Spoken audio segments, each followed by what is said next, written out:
Saudara pendengar dimanapun saja berada, kita bertemu lagi dalam siaran Radio Negeri Nan Sarunai, RNN, yaitu menceritakan sejarah perjalanan suku Dayak Maanyan dan Kerajaan Nan Sarunai.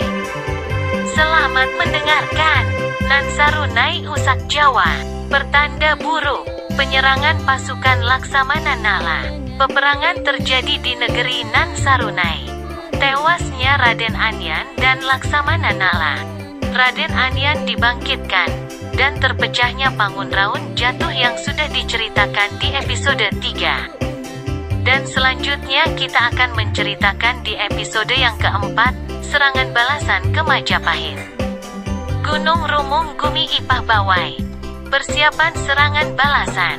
Serangan ke Majapahit. Bertemunya Jarang dan Paning.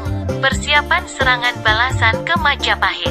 Selang waktu berganti, tahun demi tahun telah dilalui. Tumpuk Gunung Rumung kini telah semakin maju dan semakin makmur, namun jumlah penduduknya tidak sebanyak seperti saat di Nan Sarunai dulu.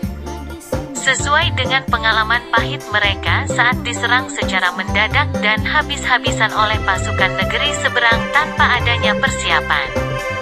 Maka mereka membentuk suatu basis pertahanan yang di dalamnya merupakan kumpulan pasukan-pasukan khusus siap tempur.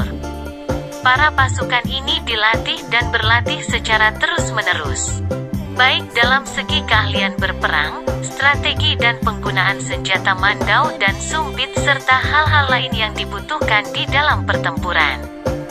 Isa karena merasa sudah cukup kuat dalam hal perekonomian dan pertahanan.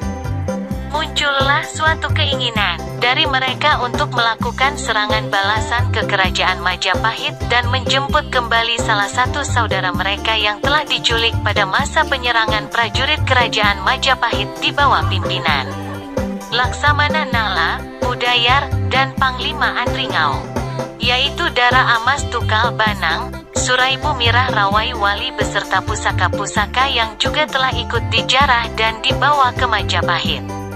Mereka memiliki keinginan dan janji seperti dalam bahasa Pangunraun, Jan Nyawai adalah Nan Sarunai Maleh Sangkin dengan tekad, Nan Sarunai harus mudi kalamula, ngamang talam harus mantuk alang ire.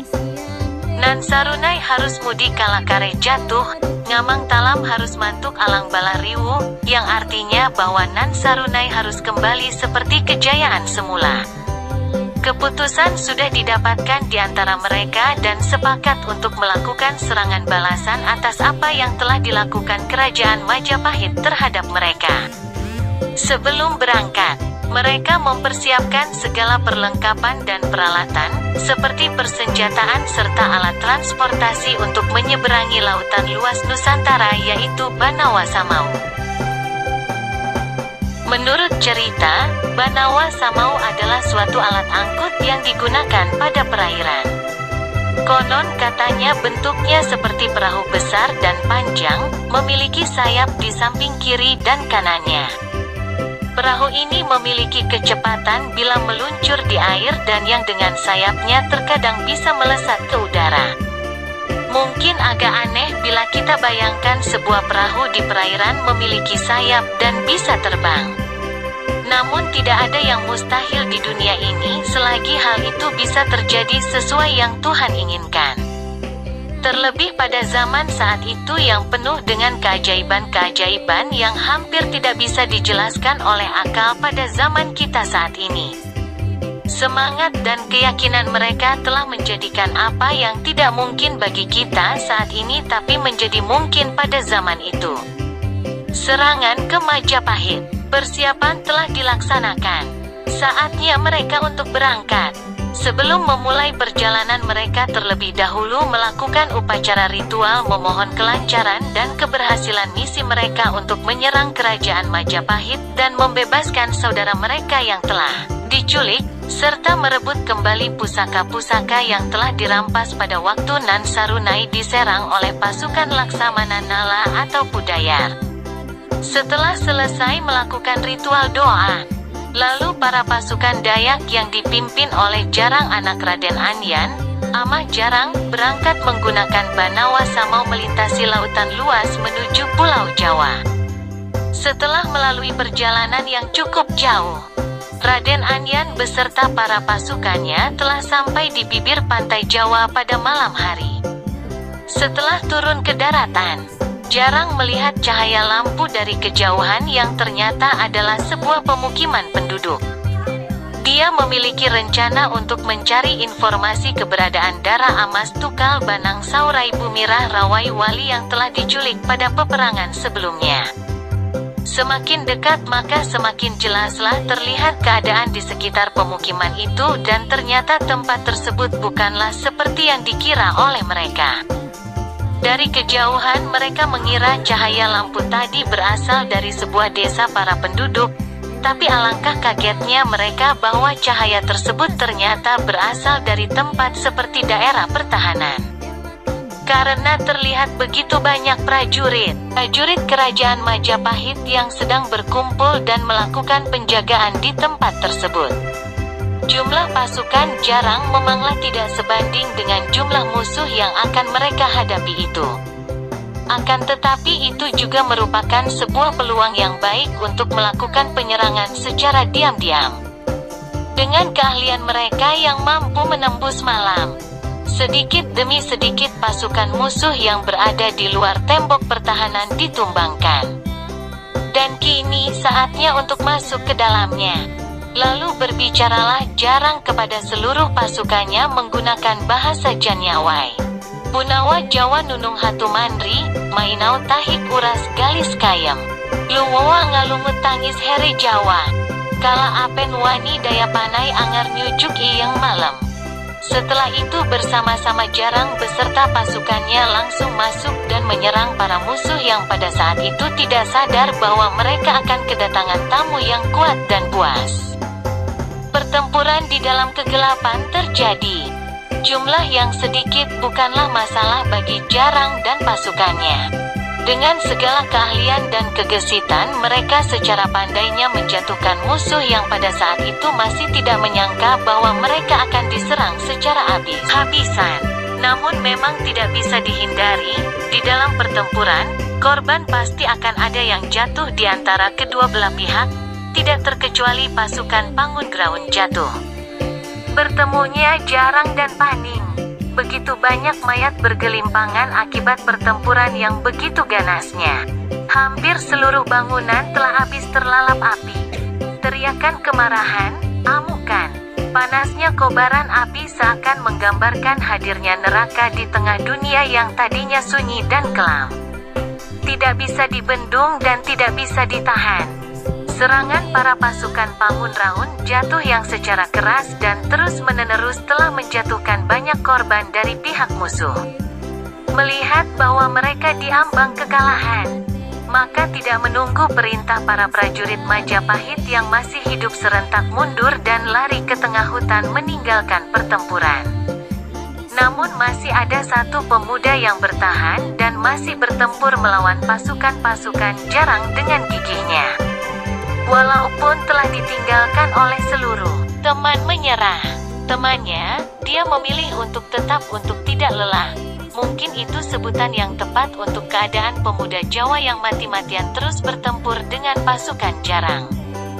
Namun pantang menyerah adalah yang paling tepat untuk diberikan kepada pemuda yang dari sorot matanya menunjukkan ketidakinginnya untuk kalah. Melihat hal itu, Jarang meminta pasukannya untuk berhenti lalu mengambil alih arena pertarungan. Dengan segala kemampuan serta keahlian, Jarang dan pemuda tadi bertarung secara habis-habisan.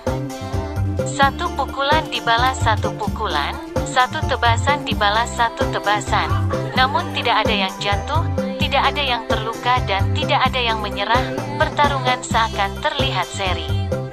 Kelihayan mereka berdua menggunakan senjata serta kemampuan mereka untuk menahan serangan karena ternyata mereka berdua juga sama-sama kebal terhadap senjata tajam.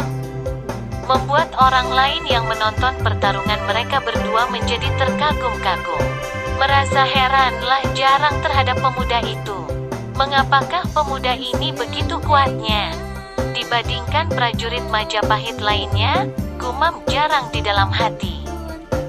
Sambil bertarung, berbicaralah yang jarang menggunakan Janyawai, saluang ipan rupis bemeng umpe jumpun nikulawit, kaleh jarang ahu ngawenseng ngitus jawu pamatang langit.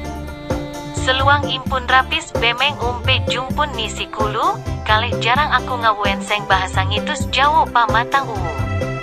Mendengar hal itu, maka menyahutlah pemuda tadi yang tidak disangka ternyata juga bisa menggunakan bahasa Janyawai, minai tuak aning erang asek raru andri wulu. Memai pangkan paning aku mula maleh wuri datu hingga tanenan sarunai. Tuak aning asek erang asek raru andri wulu wundrung, pangkan paning aku mula maleh wuri datu teka tane gunung rumung. Mendengar hal tersebut, berhentilah jarang melakukan pertarungan. Jarang bertanya mengapa pemuda itu berbicara menggunakan bahasa Janyawai. Siapakah kamu sebenarnya? Mengapa kamu bisa berbicara menggunakan bahasa kami? Dan siapa kamu? Sambil kelelahan pemuda itu menjawab pertanyaan jarang. Namaku adalah Paning. Aku bisa menggunakan bahasa Janyawai karena ibuku yang mengajarkan aku. Semenjak aku kecil, tidak hanya bahasa, dia juga mengajarkan aku tentang segala hal tentang Nan Sarunai, baik dalam kejayaannya bahkan hingga kehancurannya akibat serangan dari kerajaan Majapahit, yang mengakibatkan diculiknya seorang wanita hamil pada saat itu, dan wanita itu adalah ibuku Dara Amastukal Banang Suraibu Mirah Rawaiwali. Pada saat ibuku diculik, aku masih berada di dalam kandungan. Setelah aku lahir dan besar, ibuku menceritakan semuanya kepadaku, termasuk ayah kandungku yang tewas terbunuh saat peperangan Nan Sarunai. Lalu kepalanya dibawa ke tanah Jawa ini sebagai ganti atas tewasnya Laksamana Nala atau Pudayar yang dibunuh oleh Sangumang. Tidak hanya itu, ibuku juga mengajarkan segala hal yang dimiliki oleh Pangunraun Jatuh, baik adat istiadat hingga ilmu yang kalian miliki. Itulah sebabnya aku tidak bisa mempan senjata seperti kalian. Sejak awal pertempuran tadi, aku tidak pernah ingin melukai kalian, aku terus menghindar dan menahan serangan-serangan yang kalian berikan untukku. Beruntungnya engkau jarang memberikan kesempatan untukku berbicara dan menceritakan semua ini. Aku tahu suatu saat nanti kalian akan datang. Ibuku selalu mengatakannya kepadaku. Adalah saat yang sudah lama aku tunggu. Dan aku berterima kasih kepada kalian semua. Setelah mendengar apa yang diceritakan pemuda itu yang bernama Paning, terkejutlah jarang. Ternyata orang yang mereka cari adalah pemuda yang dia lawan. Jarang lalu menangis terharu, bangga juga senang. Perjalanan mereka tidak sia-sia dan berhasil. Lalu dia mendekati pemuda itu kemudian merangkulnya sambil berkata, "Kamu adalah saudaraku, kamu adalah adik sepupuku, karena ibumu adalah saudara kandung ibuku. Maafkan atas semua yang terjadi. Dan maafkan karena telah membuatmu menunggu lama." Sambil melepas rangkulannya, jarang lalu bertanya, "Di manakah ibumu sekarang?" Dengan wajah terharu Paning menjawab sambil menunduk, "Ibuku telah meninggal dunia, dia dikuburkan di sini bersama kepala ayahku yang dibawa saat peperangan Nan Sarunai dulu." Mendengar kata Paning, diamlah mereka semua dalam keheningan malam seakan tidak percaya dan sedih. Paning lanjut jarang sambil menepuk pundaknya, "Kami turut berduka untuk ibu dan ayahmu. Yang berlalu biarlah berlalu karena inilah yang memang harus terjadi. Kita hanya menjalani kehendaknya. Karena dialah yang punya rencana atas segalanya. Kami datang kemari bertujuan untuk menjemput ibumu seandainya dia masih ada, namun karena dia sudah tidak ada. Maka marilah kita bawa tulang belulangnya beserta milik ayahmu dan kita lakukan acara ritual adat kematian yang selayaknya seperti yang telah diatur di dalam hukum adat kita. Saat ini, kita sudah tidak berada di Nan Sarunai lagi setelah kejadian dulu, tapi sekarang kita sudah berpindah ke Gunung Rumung yang dipimpin oleh ayahku yaitu Ahmad Jarang atau Raden Anyan. Selain itu juga, Kedatangan kami kemari ingin membawa kembali segala jenis pusaka yang telah dirampas oleh pasukan Majapahit dulu untuk dibawa kembali ke tanah kita. Baiklah kalau begitu, ucap Paning, marilah kita bersama-sama membongkar kuburan ibu dan ayahku. Aku juga tahu tempat penyimpanan benda pusaka milik Nan Sarunai yang juga disimpan di sini. Kita harus cepat, sebelum pasukan bantuan kerajaan datang kemari. Ada lagi, tambah Paning. Dulu ada seorang gadis yang merupakan turunan dari negeri Nan Sarunai. Sekarang dia juga ada di sini. Dia adalah Sekar Mekar atau Linga Wulan Singkar Unru Siong Nyali, anak dari Raden Anyan yang juga telah menceritakan ibuku. Dia adalah saudara tirimu Jarang. Bagaimanapun dia adalah turunan dari negeri Nan Sarunai. Dia harus tetap ikut kita kembali. Lalu Jarang memerintahkan seluruh pasukannya untuk bergerak dengan cepat. Baiklah, mari kita bergerak secepatnya. Setelah semua terkumpulkan dan selesai, maka kita hari ini juga berangkat kembali meninggalkan tanah Jawa ini. Setelah semuanya siap, mereka akhirnya kembali ke tanah Borneo dengan membawa kemenangan dan keberhasilan. Saat kembali, tidak semuanya dari mereka yang dapat kembali, karena ada juga beberapa pasukan Jarang yang ikut tewas menjadi korban pertempuran. Karenanya ada sebagian perahu Banawa Samau yang ditinggalkan di pantai Jawa tersebut. Masa akhir Pangunraun jatuh dan terlahirnya nama Maanyan. Kehidupan setelah kembali ke Gunung Rumung. Gunung Rumung adalah tempat dibangunnya kembali perkumpulan masyarakat adat Pangunraun jatuh setelah terjadinya penyerangan yang dilakukan oleh Majapahit ke negeri Nan Sarunai. Selang waktu yang begitu lama telah berlalu setelah kembalinya para pasukan yang dipimpin oleh Jarang untuk menjemput kembali saudara sepupunya Paning dan adik tirinya Sekar Mekar atau Lingga Wulan Singkar Unru Siong Nyali beserta berbagai jenis pusaka yang telah dirampas oleh pasukan Majapahit. Keadaan di Gunung Rumung semakin maju, walaupun tidak semakmur saat Nan Sarunai sedang jayanya. Pangunraun jatuh ini masih dipimpin oleh Ahmad Jarang atau Raden Anyan yang dihidupkan kembali dengan daun saramelung dari kematiannya. Dan kini usia para datu sudah tidak muda lagi. Walaupun kadang dia sering sakit-sakitan, namun semangatnya tetap tidak pernah luntur untuk menjalankan amanatnya sebagai pemimpin Pangunraun jatuh di Gunung Rumung di bawah hukum adat yang diwariskan oleh Nini Punyut. Akibat peperangan di negeri Nan Sarunai yang telah menghancurkan kedamaian kehidupan mereka, sehingga membuat para Pangunraun jatuh merasa kekhawatiran yang dalam. Mereka khawatir bila saja suatu saat nanti kerajaan Majapahit akan datang menuntut balas atas serangan balasan yang dilancarkan oleh Jarang dan pasukannya dulu. Namun setelah mendengar kabar bahwa Patih Gajah Mada telah meninggal dunia dan kerajaan Majapahit sedang berada di dalam gejolak perang saudara, membuat para Pangunraun jatuh sedikit lega. Datangnya Empu Jatmika ke Gunung Rumung. Seiring bergantinya tahun demi tahun, para datu dan dara banyak yang telah lanjut usia, bahkan banyak juga yang telah meninggal dunia.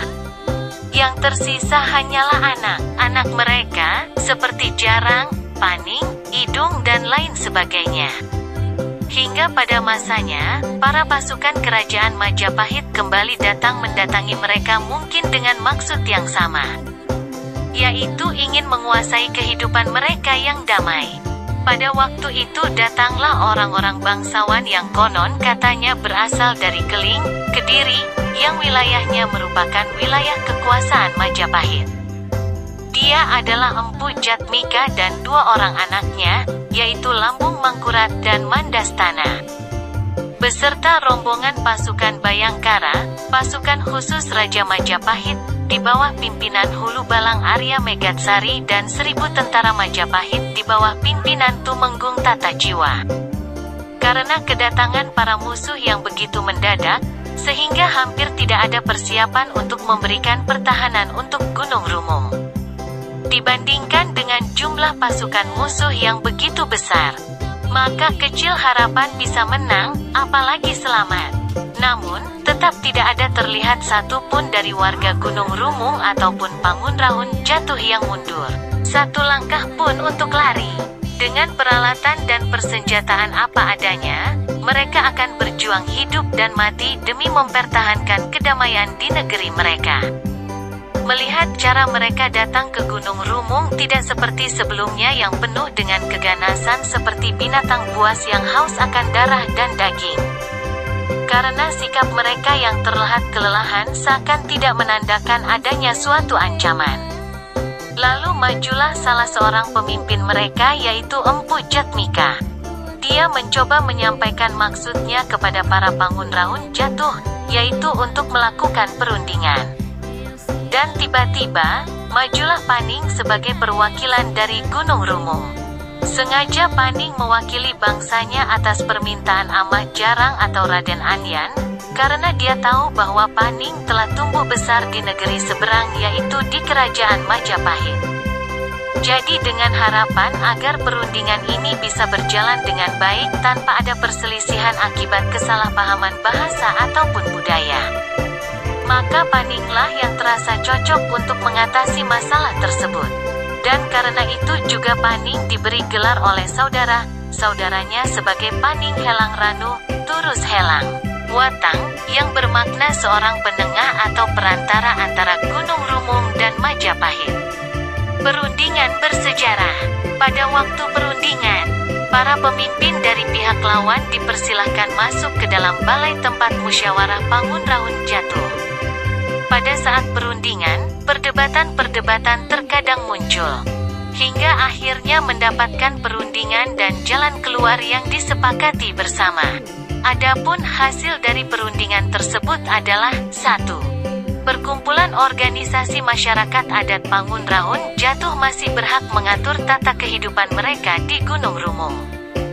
2. Masyarakat adat Pangunrahun Jatuh diwajibkan membayar upeti setiap tahunnya kepada Majapahit. 3. Agama Hindu harus diperkenankan berbaur dengan pengaturan adat setempat, yaitu hukum adat yang diwariskan oleh Nini Punyut. 4. Ajaran agama Hindu di bidang tata negaraan harus diterima oleh seluruh masyarakat adat Pangunrahun Jatuh. 5. Pengaturan kehidupan harus berbentuk kerajaan, yang pengaturannya dibagi menjadi 3, yaitu A. Di bidang agama dan adat istiadat diatur oleh Damu. B. Di bidang pertahanan dan keamanan diatur oleh Temanggung. C. Di bidang sosial, ekonomi, budaya dan lingkungan hidup serta yang lainnya diatur oleh Patinggi. Setelah diputuskannya kesepakatan bersama, maka sebagian dari para rombongan dari Majapahit kembali ke kerajaannya, termasuk Empu Jatmika yang juga membawa Sekar Mekar bersamanya. Namun kedua anaknya yaitu Lambung Mangkurat dan Mandastana tinggal di Gunung Rumung beserta para pasukan lainnya. Percampuran hukum adat Nini Punyut dan ajaran agama Hindu. Semenjak diberlakukannya hasil perundingan antara Pangunrahun Jatuh dan utusan Majapahit di Gunung Rumung, maka mulailah inkulturasi atau pembauran antara hukum adat dan agama yang menghasilkan aturan-aturan baru dalam tatanan sosial masyarakat. Seperti munculnya tingkat tatanan pembedaan status sosial yang berkasta, yaitu sebagai berikut. 1. Kasta tingkat tinggi atau kaum bangsawan, yang dalam bahasa Janyawai disebut Putak Amau. 2. Kasta tingkat menengah atau kaum Maratawan, yang dalam bahasa Janyawai disebut Manramaan. 3. Kasta tingkat rendah atau kaum budak, yang dalam bahasa Janyawai disebut Putak Ime atau Walah. Awalnya tatanan kasta tersebut masih bisa diterima. Namun dikarenakan pembedaan-pembedaan sosial yang terjadi sangatlah begitu tidak sesuai dengan ajaran Nini Punyut yang mengutamakan kesamaan status dan penghargaan atas hak asasi manusia serta persamaan derajat, maka sedikit demi sedikit penduduk yang ada di Gunung Rumung, khususnya orang asli pribumi mulai pergi. dan lebih jauh masuk ke dalam hutan untuk mengatur kehidupan masing-masing. Kebanyakan mereka yang pergi berkelompok, biasanya berasal dari satu keluarga. Dan yang tersisa hanyalah mereka yang datang dari Majapahit dan menetap di Gunung Rumung. Raden Anyan tutup usia, dan asal-usul nama Ma Anyan. Usia yang tua membuat Amah Jarang menjadi semakin lemah dan tidak mampu lagi untuk menjalankan tugasnya sebagai pemimpin di Gunung Rumung. Lalu sisa jabatannya sebagai pemimpin Pangunraun jatuh diserahkan kepada anaknya yaitu Jarang yang pada saat itu juga sudah terlihat tidak muda lagi. Hingga tiba waktunya Raden Anyan meninggal dunia. Seluruh Gunung Rumung berduka, karena karisma serta kerendahan hatinya, entah itu orang asli pribumi ataupun pendatang sama merasakan kehilangan dan larut dalam duka yang dalam. Sebagai penghormatan terakhir atas jasa yang telah dilakukannya semasa hidup, maka Raden Anyan atau Amah Jarang atau Datu Telang Tuha Maharaja Wulu Kesailawi dimakamkan dengan menggunakan proses adat yang diajarkan oleh Nini Punyut. Selain itu, karena begitu besar jasa dan pengorbanan serta perjuangan yang telah diberikannya kepada seluruh masyarakat adatnya semenjak di Nansarunai hingga di Gunung Rumung, maka setiap kali orang menyebutkan suku-suku pribumi yang berasal dari Pangunraun jatuh dengan panggilan Mama Anyan, Mama sama dengan Paman, Paman Anyan. Karena dialek dan bahasa yang dimiliki oleh para suku pribumi, maka asalnya adalah Mama Anyan, dimudahkan dengan kata Ma Anyan. Maka dari inilah asal-usul nama suku Dayak Ma Anyan yang sebelumnya adalah berasal dari masyarakat adat Pangunraun jatuh di negeri Nansarunai.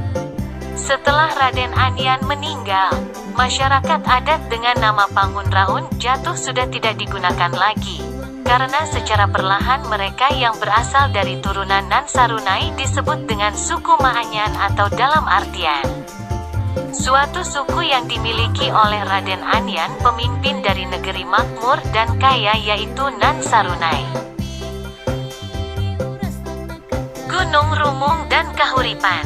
Gunung Rumung dan masyarakatnya masih tetap ada walaupun Pangunraun jatuh sudah tidak digunakan lagi. Namun statusnya dirubah menjadi tata kenegaraan bersifat kerajaan. Kemudian nama Gunung Rumung dirubah menjadi Kerajaan Kuripan. Menurut cerita di Hikayat Banjar, raja pertama Kuripan adalah masih merupakan orang pribumi yaitu dari suku Ma Anyan atau sebelumnya Pangunraun jatuh yang mungkin saja raja tersebut adalah pewaris kepemimpinan setelah Raden Anyan, yaitu anaknya Jarang. Menurut tutur candi, Kerajaan Kahuripan, Kuripan adalah kerajaan yang lebih dahulu berdiri dari kerajaan negara Dipa. Karena raja kerajaan Kahuripan, yang saat itu dipegang oleh Jarang, sangat menyayangi Empu Jatmika layaknya anak sendiri, maka setelah dia mangkat, kemudian seluruh wilayah kerajaan Kahuripan diserahkan kepada Empu Jatmika, lalu digantikan namanya oleh Empu Jatmika dengan nama negara Dipa, Fudiat Suryadikara, Geografi Dialek Bahasa Banjar Hulu. Depdikbud 1984. Demikianlah kisah-kisah dari berbagai peristiwa yang memiliki makna dan kesan secara mendalam bagi kita semua, terutama bagi para generasi Pangunraun jatuh atau suku Dayak Ma Anyan saat ini. Semoga semuanya ini bisa menciptakan pemahaman yang baik agar dapat dipertahankan secara terus-menerus dari generasi ke generasi, bahkan hingga selamanya. Nilailah semua apa yang telah terjadi, dan pilihlah mana yang harus diresapi, serta pilihlah mana yang akan dilakukan. Hal ini penting, mengingat begitu banyaknya pergolakan sikap dan sifat murni manusia yang muncul di dalam kisah warisan budaya dan sejarah ini. Mulai dari awal penciptaan, penghidupan, pencapaian, perebutan, penguasaan, peperangan, dendam, kekalahan, kemenangan bahkan hingga keruntuhan selalu dilatar belakangi oleh nilai-nilai moral manusia. Namun satu hal yang harus tetap diingat dan disimak secara menyeluruh tentang makna dari kisah ini, yaitu suatu bahasa keinginan tidak terucap yang berasal dari kebutuhan dan kejujuran seluruh manusia, yaitu cita-cita atau harapan akan suatu kebahagiaan, kedamaian, juga kebaikan. Karena tidak ada satupun manusia yang ingin hidup di dalam penderitaan ataupun ketidaktentraman dalam menjalani kehidupannya. Di akhir kata, dari sisi kemanusiaanku yang murni ini tetaplah tidak pernah lepas dari sebuah harapan. Semoga saja melalui penyajian kisah tentang sejarah warisan budaya yang sederhana ini, bisa membawa kita semua ke dalam pemahaman akan awal keberadaan hingga perjalanan kehidupan manusia suku Dayak Maanyan yang penuh dengan perjuangan untuk mempertahankan berbagai nilai dari sebuah kehidupan yang layak untuk disyukuri. Namun di balik kesederhanaan ini, ada tersimpan suatu tujuan yang baik kepada para pendengar. Terlebih bagi para generasi-generasi penerus bangsa, yaitu sudah menjadi suatu kewajiban yang harus dimengerti dan diketahui oleh kita semua akan jati diri suku dan bangsa kita sendiri melalui kisah ini, agar kita menjadi orang-orang yang bermoral, berbudaya dan memiliki kesadaran yang tinggi untuk mencintai bangsa dalam negara tercinta ini, yaitu Indonesia. Saudara pendengar dimanapun Anda berada, demikianlah akhir dari kisah perjalanan panjang sejarah suku Dayak Maanyan hingga sampai saat ini, yang disiarkan oleh Radio Negeri Nan Sarunai, RNN. Sekian dan terima kasih. Salam budaya.